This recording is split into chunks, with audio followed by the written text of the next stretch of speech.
Assalamualaikum warahmatullahi wabarakatuh. Yang kami hormati Bapak Eva Nugroho SKM MKes selaku dosen pengampu komunikasi kesehatan. Kami dari kelompok 5 ingin mempresentasikan terkait materi teori kategori sosial. Sebelum kami memulai presentasi, izinkan kami memperkenalkan diri terlebih dahulu. Perkenalkan, nama saya Lauren Tira dengan NIM 2309020015. Dilanjutkan oleh rekan saya. Perkenalkan, nama saya Lutfia Tri Rahmat Cahyani dengan NIM 2309020003. Perkenalkan, nama saya Fadila Nurlianti dengan NIM 2309020021. Perkenalkan, nama saya Hoirin Nafisa dengan NIM 2309020026. Perkenalkan, saya Sakti Banuarti dengan NIM 2309020032. Perkenalkan, nama saya Zulfa Ideliza dengan NIM 2309020048. Yang pertama ada biografi dari Melvin DeFleur. Melvin DeFleur Lawrence lahir pada tanggal 27 April di Port Lario, Oregon. Dia merupakan seorang profesor dan seorang ahli dalam bidang komunikasi. DeFleur meraih gelar PhD di bidang psikologi sosial dari Universitas Washington pada tahun 1954.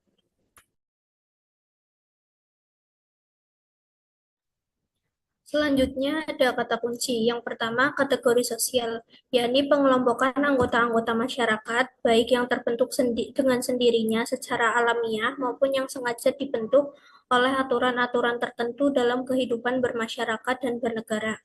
Kemudian kata kunci yang kedua adalah teori perbedaan individual. Teori ini menelaah perbedaan-perbedaan di antara individu-individu sebagai sasaran media massa ketika mereka diterpa sehingga menimbulkan efek tertentu. Selanjutnya ada definisi. Jadi definisi dari teori kategori sosial adalah kumpulan kelompok atau kategori-kategori sosial yang ada di masyarakat yang akan memberikan tanggapan yang seragam terhadap terpaan media karena memiliki pengalaman, nilai, dan pola pikir yang sejalan. Kemudian ada asumsi.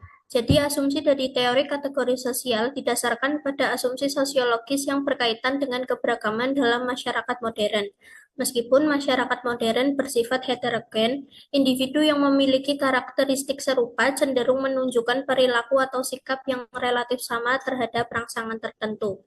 Faktor seperti usia, gender, pendidikan, atau status sosial membentuk pola pikir dan nilai yang mempengaruhi bagaimana mereka menafsirkan pesan media.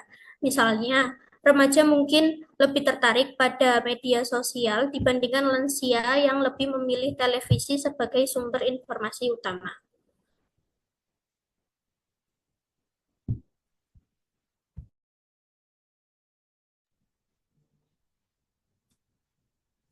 Baik, di sini ada kerangka teori, di mana komunikan dari teori komunikasi kategori sosial ini berasal dari suatu kelompok atau golongan yang menyampaikan pesan melalui media, itu dapat berupa media massa ataupun yang lainnya, yang kemudian diterima oleh komunikator yang berasal dari kelompok yang sama. Contohnya, komunikan ini berasal dari kelompok usia dewasa muda. Lalu begitu pula juga komunikator yang berasal dari kelompok usia dewasa muda. Mereka akan cenderung memberikan responnya yang seragam terhadap pesan yang disampaikan. Sebelum memberikan respon di kategori sosial, terdapat di mana kategori sosial ini faktor sosial yang mempengaruhi cara komunikasi berlangsung, baik dari sisi komunikator maupun komunikan, yang bisa mencakup dari aspek budaya, pendidikan, status sosialnya, dan lain-lainnya. Jadi secara keseluruhan, kerangka teori ini menggambarkan bagaimana komunikan terjadi melalui media dengan dipengaruhinya oleh aspek sosial dari komunikator dan komunikannya, serta menghasilkan respon sebagai output dari proses komunikasi tersebut.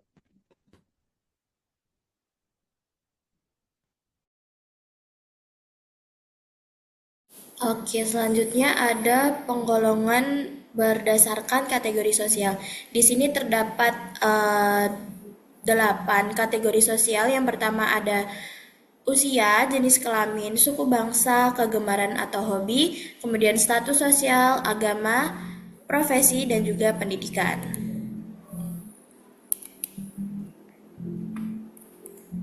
Yang selanjutnya adalah penjelasan dari penggolongan sosial. Penggolongan sosial ini telah ditentukan melalui bisa terbentuk secara alami maupun buatan dari imigrasi kelompok-kelompok sosial tertentu. Kemudian dari penggolongan sosial ini akan muncul media massa yang bersifat khusus atau spesial bagi setiap kelompok tertentu, sehingga melalui media tersebut pesan dapat terdistribusi dengan baik ke penerima sesuai dengan penggolongan yang telah ditentukan. Contohnya, seorang tenaga kesehatan memberi penyuluhan di kalangan tenaga kesehatan lainnya.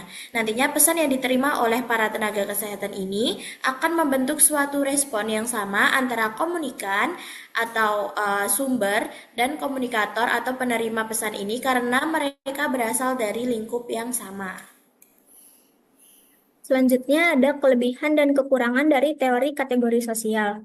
Kelebihannya yaitu timbul suatu keseragaman dalam suatu masyarakat, meskipun masyarakat tersebut bersifat heterogen. Teori ini mengajarkan bahwa meskipun terdapat banyak sekali perbedaan dalam suatu masyarakat, baik dari segi budaya, suku, bangsa, ras, agama, dan sebagainya, namun di setiap perbedaan tersebut masih terdapat suatu kesamaan, baik itu berupa usia, jenis kelamin, tingkat penghasilan, dan hal lainnya dalam merespon rangsangan atau pesan dari media massa, baik media elektronik, media cetak, atau perangsang lainnya.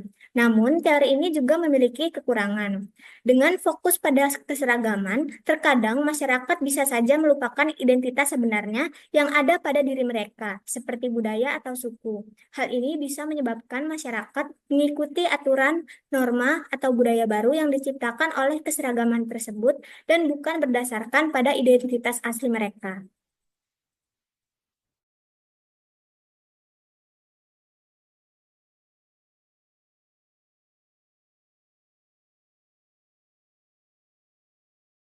Kemudian untuk kesimpulannya adalah teori kategori sosial adalah kelompok atau kategori-kategori sosial yang ada di masyarakat yang akan cenderung memberikan tanggapan sama terhadap rangsangan atau terpaan media.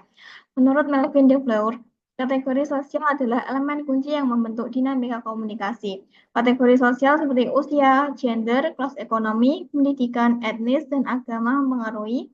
Yang pertama, cara pesan dikodekan dan dikodekan. Yang kedua, ketergantungan individu pada media. Yang ketiga, akses terhadap media dan kemampuan mengaruhi wacana publik. Dan yang terakhir, norma dan nilai budaya yang mendasari komunikasi. Dengan memahami peran kategori sosial dalam komunikasi, kita dapat lebih efektif dalam menyesuaikan pesan, menghindari kesalahpahaman, dan membangun hubungan yang lebih baik dengan berbagai kelompok dalam masyarakat.